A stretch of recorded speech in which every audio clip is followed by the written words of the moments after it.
Were you guys intimidated at all being in this male-dominated industry? Especially back when you guys were starting out. I mean, that was... I'm the rookie, remember? You're the rookie. You're the rookie. But still, even still now, I mean, when you show up at ownership meetings, it's all mostly men. I know there's 11 female owners now, or is that what it is? But still we're gaining on them.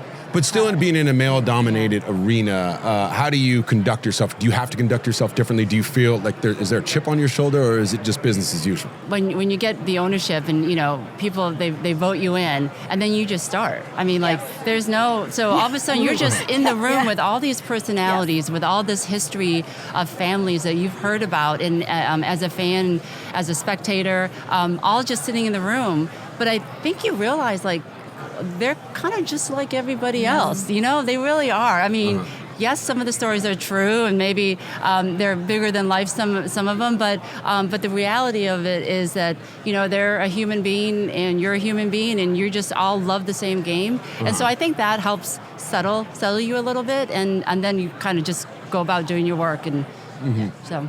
Did you guys feel like you had to be held to a different standard coming up through the ranks? I didn't feel that way, and I say this all the time when people say to me, was it hard? It wasn't hard. You had to know your stuff.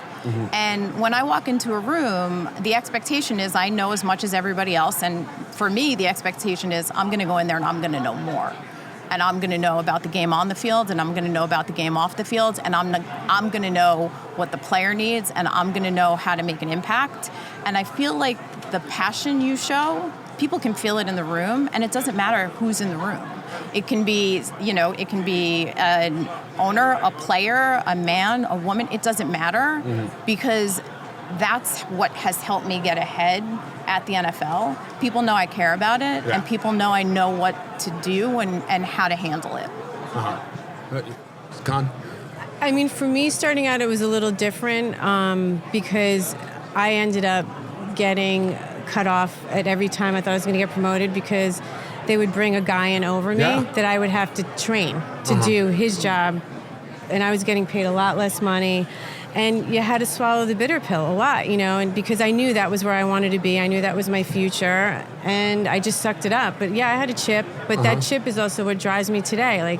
That was the battery in my back. It was it wasn't about proving myself that I had to be smarter or better. It was more like, okay, suck it up because I know I'm smarter, and I just have to stay on my path and not let these people take me off my path.